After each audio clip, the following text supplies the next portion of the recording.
It's OK Football's Champ Chat, where we digest everything that's happened in the Championship this game week, the greatest league in the world. With me, my co-host Beefy, Phill and Producer Matt, to talk about all the games that have happened. And also, we record this on a Sunday, so we can't talk about Portsmouth West Brom, but I'm sure we're all expecting another Carlos Corberán masterclass, right? Nah, play up Pompey. Yeah. What? Because you went down to the Luton game at Portsmouth, didn't you? What's the ground like? I've always wanted to go. I really enjoyed it. Thought it was a great away day. Yeah. I really enjoyed it. It was the concourse was great. I mean, we were very lucky that we went on an August. So it was a nice sunny day. Nice sunny Not day. covered then. Not covered. Right. No. But no, it was good. It was good atmosphere. They drum up a great atmosphere down there, so it'll be really hard because Pompey are at home, so West Brom aren't going to find that easy. Going back to the game, I mean, Carlos Corberán, we've waxed lyrical about how much of a great manager we think he is, but that'll be tough. And Pompey will want to get their first 3 points on the board as well. And I think if there are Portsmouth fans watching, leave us a note in the comments about what you like the most about Fratton Park, because it is a ground that's on my list to get to, Don't and I haven't been yet. He wasn't there. He wasn't there. I think he's been banned so many times. That guy for just pissing up the side of stadiums and stuff like that. So why would you do that? Have you seen the look of the guy? Yeah, John Piper's a bit more clean cut, isn't he? Oh God, the Luton God bless super John. fan. Yeah. Right, so we'll dive straight in. Hull 0, Sheffield United 2, and Gustavo Hamer, Sam McCallum scored. Hull were definitely the better side, but you can't ignore a team when they are just grinding out results, playing like absolute poo. They're doing what they did at the back end of their promotion season. They started off unbelievable in that promotion season when we went up with them, and they've just sort of carried that on at this level. They don't do anything particularly special. I mean, the first goal, the Hamer goal, was a wonderful breakaway, and you see the relationship that he's rejuvenated with O'Hare. It's wonderful. That. Yeah, it's a very, very good little combo, that, and it was a great finish, having run so far. The second goal, I have to say, it was a lovely bit of interplay as well. So they can do it in moments, but Hull, I mean, their possession stats, and you don't win games based on possession, we know this, but they outpossessed them sort of 2-1. So Hull will feel aggrieved about the amount of control they had in the game, but if you've got that amount of quality that you've got in Hamer, who's been sort of touted for 25-30 million pound moves, then you're going to have those moments where you can win a game, and that's what they're doing. And Hull, I mean, they were replaced off the playoffs last year and sacked their manager. They've done a lot of good business, though. Yeah, but it's, this is a game they should have won, I think, and they just never looked in it. Still early doors in the season, though, isn't it? And moving on to Leeds 0, Burnley 1. It's the man with the new 5-year deal, Luca Koleosho, and that's good business tying him down, because I think they could sell him for a fair bit of scrap there. Leeds battered Burnley, and James Trafford stood firm. This was a Scott Parker masterclass, wasn't it, Beefy? I've never been on the James Trafford hype train. No, neither have I. Until yesterday. What a turnout that was. Who knew he could? Who knew he was a good goalkeeper? Because I didn't. I mean, whenever he ends up as a third in the England squad, I'm like, really? That's all we've got? And then, okay, fair play. Great display of shot stopping. It really looked like Leeds were going to grab one, and they didn't. And Koleosho took that goal so well. You thought he was going to square it. No, just battered it into the bottom corner. Absolutely brilliant. And Burnley looking pretty solid, I would say, for a upper playoffs or automatic spot this year. And would you say Leeds are falling apart again? Leeds fans, I had you down as having a great first half of the season and then bottling it. I didn't have you down as bottling it and then bottling it again. You might want to work on that. Yeah, and regarding James Trafford, I think respect to the fact that he's actually playing Championship football, because obviously he had that great season in League One, then went straight to the Premier League. And to be honest, you need that step in your development. He's still a kid, he was great for the England under-21s, but you need that step in your development. You can't avoid it unless you're a sensational player. He won the game for them yesterday. Yeah, fair play to James Trafford. Right, Millwall 0, Luton Town 1. So Ted and Mengi scored an absolute beauty in the 10th minute, and Luton get their first 3 points of the season. Was the performance convincing, producer Matt? I don't think I'd use the word convincing, to say the least. I think we were good for spells. I thought we did quite well with kind of the defence work, and Kaminsky was amazing. Mengi getting the goal was brilliant, but yeah, it was definitely not a pretty game where we were the decisive winners. I think that's a fair assessment, really. It's not. If there was a sort of full format match of the day for the Championship, this would have been the last game, and it would have got 3 minutes. Gary Lineker could have glossed over at the end, and that would have been it. It was not a pretty game of football. Yeah, that's fair. That's fair. Yeah. Like, you don't have to be convincing. At the end of the day, people only remember the 3 points. You know, you can't recount all the 1-0 Luton wins. So it was just what the doctor ordered for Luton Town yesterday.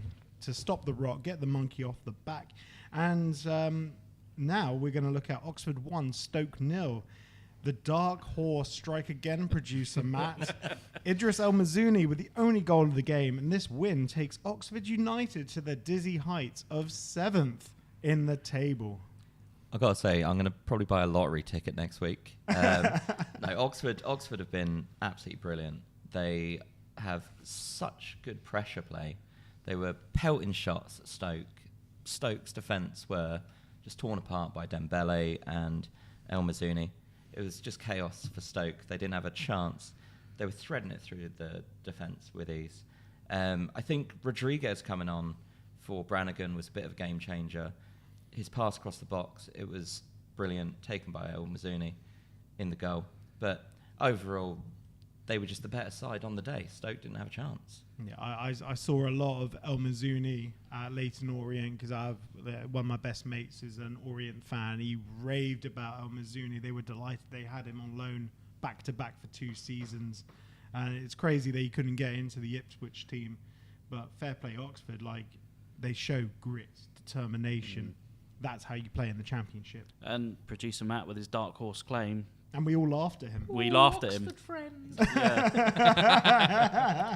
If they keep playing like this, they might get a 4th stand at their stadium. But what about the parking, Beefy? What about the parking? Right. Blackburn 3, Bristol City 0.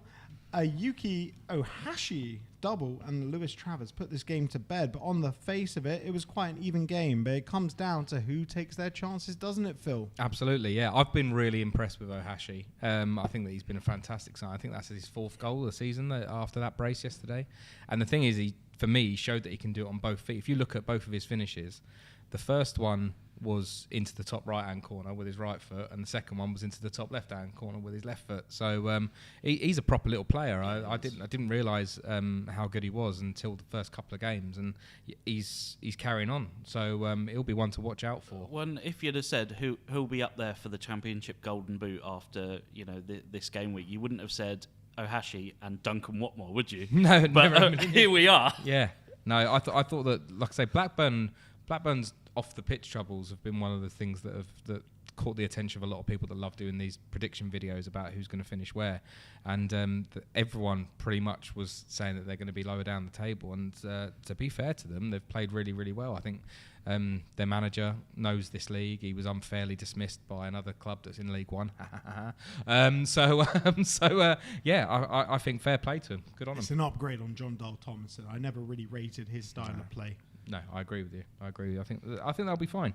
And like I say, if you've got a guy that's double-footed up top that can finish like he has been, you're going to do well. So fair play to him. Yeah. So moving on to Derby 1, Cardiff 0, and first half goal from Kenzo Gujmin in the first half was enough for Derby to grab the 3 points. But the talking point really for me is that Ebu Adams missed in the 97th minute, and I had to look up the XG on that. It was 0.86, which I think, considering there was no keeper, is a massive underestimate, Beefy. Yeah, well, when you sent out the games for us each to watch for this, and you sent me Derby Cardiff, I was like, yeah, cheers.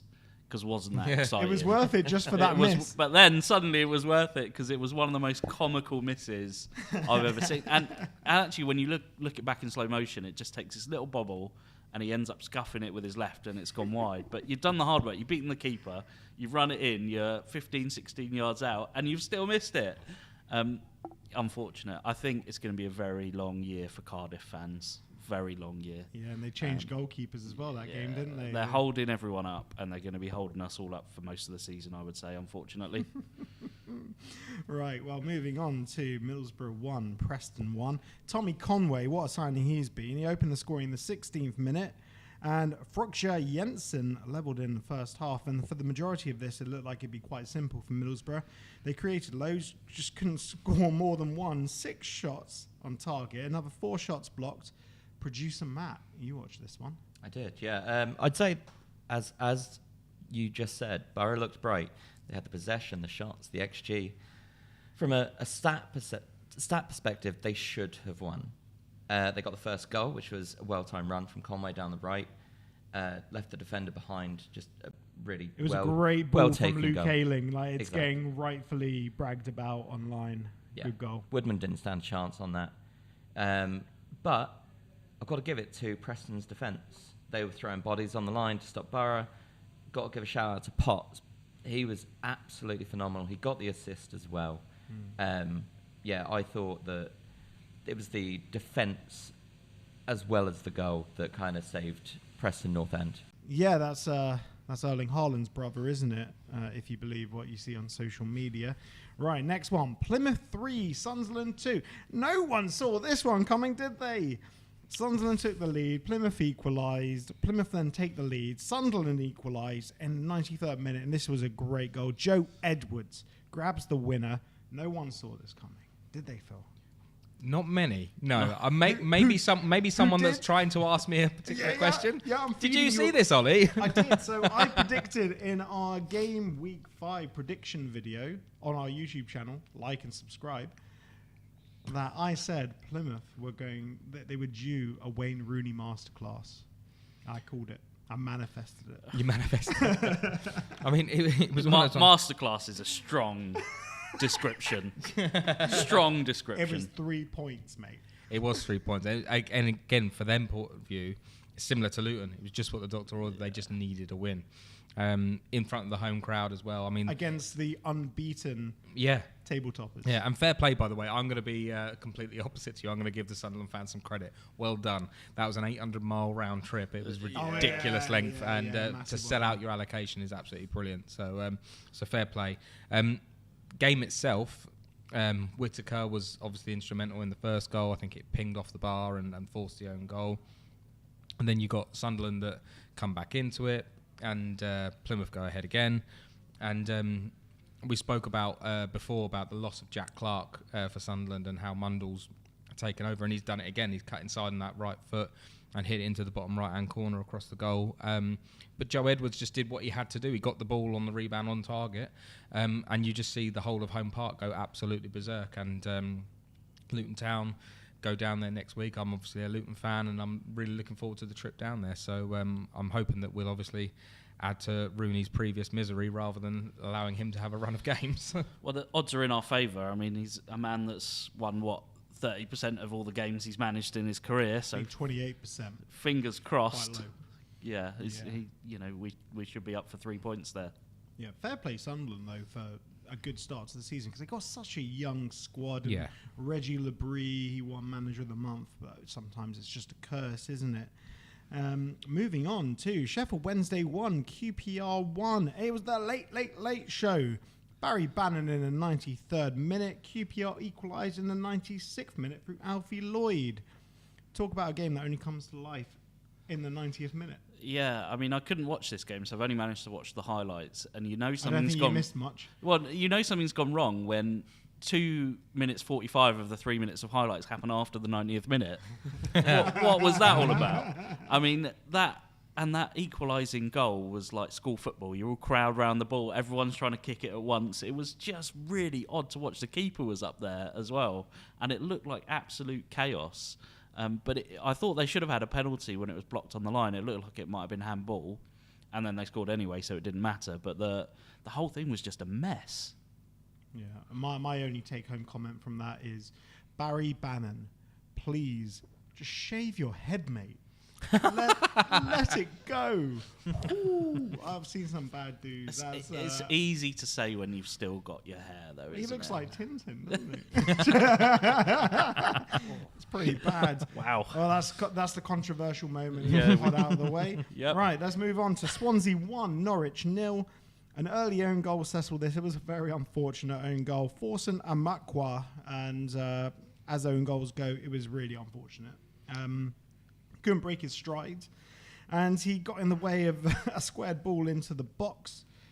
And after that, Norwich just puffed, but couldn't get back level, and it keeps them 15th. But it's early days yet, isn't it, Phil? Yeah, I think that's what Norwich have got to cling to, is the fact that it is early days, because they will find form at some point. It's just proven to be a real struggle for them at the minute. I mean, yesterday's game, like I say, it was much of a nothing, really. I mean, the scoreline 1-0 kind of proves it wasn't the most action-packed of games, but yeah, Norwich have just got to keep hammering away, and the form will come. Fair play to Swansea as well, by the way, just to shout out to them, like getting another win on the board, and like I say, they've battled it out and got themselves 3 points. So yeah, it was difficult day at the office for both teams, I think, but yeah, Norwich will be hopeful moving forward, and Swansea will be happy to have bagged those 3 points. Yep. And last, possibly least, Watford 1, Coventry 1. Early lead for Cov in the 4th minute. I'm sorry, we've got to be impartial, right? 4th minute through Ellis Sims. What a player. And I was absolutely shocked to see Haji Wright starting on the bench. Don't understand. He came on in the 60th minute. Watford equalised in the 67th minute through Tom Deli Basharu. Lots of chances for both teams, Beefy. Yeah, very unremarkable. There's just something about watching Watford. I'm really sorry, Watford fans. There's something about watching Watford that I just can't stomach. It's the yellow shirts. It's the yellow shirts. Yeah, why isn't Haji Wright starting? Why wouldn't you start Haji Wright? If he's playing half an hour, he's probably fit enough. So why wouldn't you start him? Very odd. Yeah, you know, he got that double, what was that, 2 or 3 weeks ago? He's clearly in form. I just don't get that. Thing is, Coventry aren't really in form, are they? So No. it might be a case of Robin's just trying to switch things around. Yeah, switch things up. I mean, you look at it yesterday. No one would have thought that Luton were going to put Morris on the bench. It's a similar sort of thing where Yep. Haji Wright plays virtually every single game, but all of a sudden they've just tried something different, and perhaps that was to match up Watford. They've obviously changed things around since Cleverley started, and it's Very paid successfully, dividends. unfortunately. Well, this is it. It's paid dividends, hasn't it? So, and I have to admit, I didn't ever like Cleverley as a player, but as a manager, he seems to have had a really strong start. So, Yeah. And Luton Watford happens in October. I guess we'll see what Yeah, happens. tune in. We'll do a watch party, shall we? But that's us done for this week. If you've enjoyed this episode of Champ Chat, please drop a like on this video. Also, subscribe to our channel for even more championship content. We hope you all have a great week, and whoever you support, I hope your team has a great one.